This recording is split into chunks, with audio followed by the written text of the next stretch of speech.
A forward fold is any movement where the top of your legs gets closer to the front of your torso. It is the opposite of a back bend. Forward fold mobility is key for preventing and curing lower back and knee pain, excelling at any sport involving running or flexibility, and just moving with freedom in your daily life. If you stick around, I'm going to show you exactly how to get it. Forward fold stretch the tissue on the backs of your legs. Some of these tissues attach to your lower back and pelvis, some attach to your foot, and most also attach somewhere around the back of the knee. The main job the muscles here share is bending the knee by contracting. So when the knee is straight, they are stretched. You can further stretch them by lengthening them at their other insertion points at the heel and the pelvis. When you flex your foot, you lift your heel up and lengthen the tissues on the back of your leg that are connected to it. When you anteriorly tilt your pelvis, also known as arching your lower back, you move the back of the pelvis up and lengthen the tissues attached to it. And when you flex your hip or move your thigh closer to your belly, you stretch the tissues on the back of your thigh away from your pelvis. Too many people have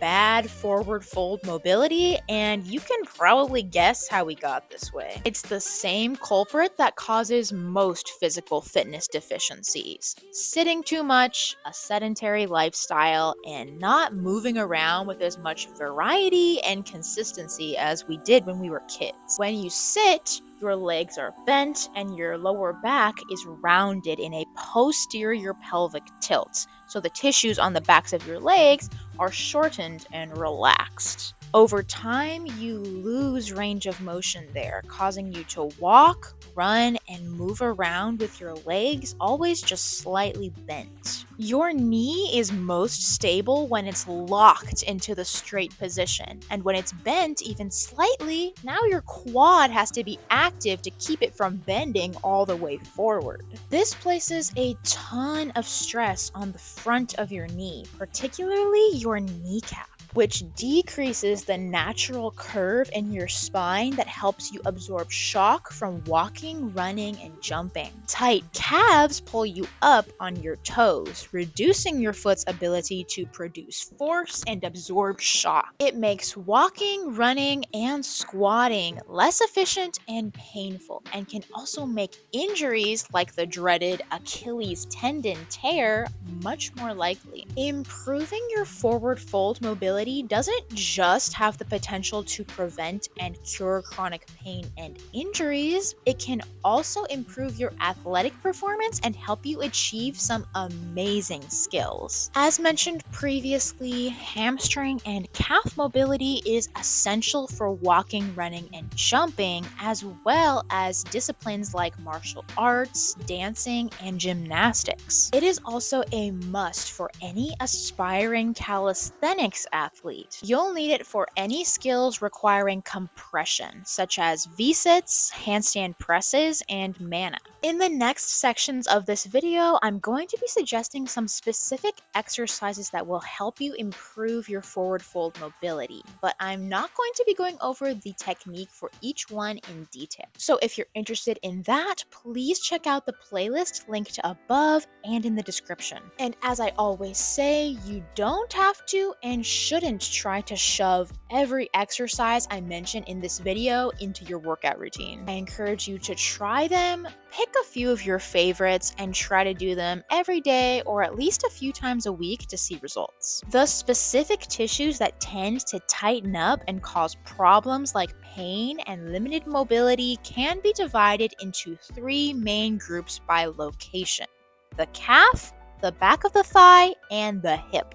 Calf muscles attach around the knee on one end and around the heel on the other. At the upper end, some of those muscles attach above the knee to the femur or thigh bone, and some attach below the knee to the tops of the tibia and fibula. At the lower end, most of the muscles attach somewhere around the back of the heel. Most of the tissues in the calf can be stretched by both straightening the knee and flexing the foot. You can stretch pretty effectively just by flexing the foot, such as in a low lunge, goddess squat with a side lean, or a standing calf stretch with a bent leg. But to really stretch all the tissues in this area, you need to stretch with a straight leg, which you can do with a straight leg calf stretch pushing against a wall, or with a stair stretch, which you can do by itself or with added weight. The main muscles at the back of the thigh we're concerned with are the hamstrings. The hamstrings are a group of 4 different muscles that work together to bend the knee,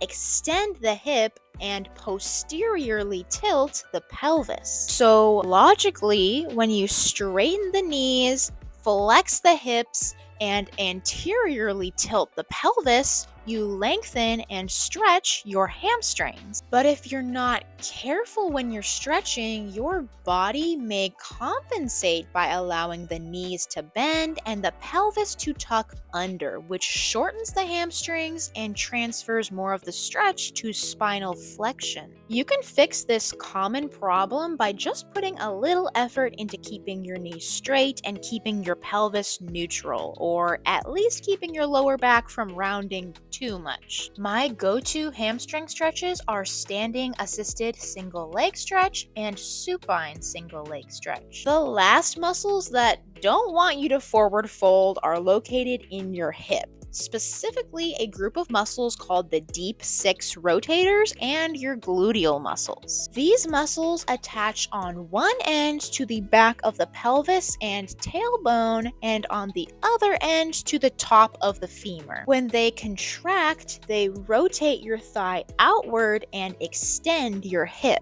Because of the role and location of these muscles, in addition to being stretched by internal hip rotation, they get lengthened when the pelvis tips forward and the hip flexes. In fact, one of their main roles is providing stability by opposing these motions. And that's why they can limit your forward fold. To stretch them out in isolation without involving the hamstrings, you can do stretches like half pigeon pose, seated 90-90 stretch, and roadkill stretch. Now, mobility is actually a combination of 2 things: flexibility and strength. Flexibility is the ability of your tissues to physically lengthen without injury, while strength is the ability of the opposing muscles to actually do that lengthening movement without support. When you have both flexibility and strength in a movement, that's functional mobility. The stretches we've talked about so far are static, passive stretches, where you use an external force like the floor, the wall, or your hands to hold yourself in a forward fold and stretch out the tissues resisting you. Active stretches, where you actively use the muscles that get you into a forward fold, are the other half of the equation. To actively stretch the calves and ankles, you can use a resistance band to train dorsiflexion or foot flexing. For the hamstrings, you can train hip flexion with standing leg lifts, seated pike lifts, or hanging toe touches. To actively stretch the external rotators, you can train internal rotation with seated 90-90 foot lifts or internal hip rotations. To put it all together, you can do active standing forward fold, active seated forward fold, and active supine pike. Another type of stretching I love for forward folds is dynamic stretching, which is similar to active stretching, but you use momentum and movement to assist you. It can help you develop strength closer to the end of your range of motion by allowing your muscles to be active in positions they wouldn't normally be strong enough to reach on their own. A few stretches I like are leg swings and ground sweeps. A final type of stretch you might want to try is eccentric loading. This is when you force muscles to contract while they're lengthening, and research has shown that this method is especially efficient at inducing hypertrophy that actually makes your muscles grow longer. You can do narrow leg pancakes, Nordic curl progressions, and RDLs, focusing on the eccentric portion of each exercise when the back of the leg is lengthening. If you follow my advice, you'll be able to bend and snap with the best of them in no time. May the gains be with you, my friends, and remember that you're actually pretty darn cool. See ya!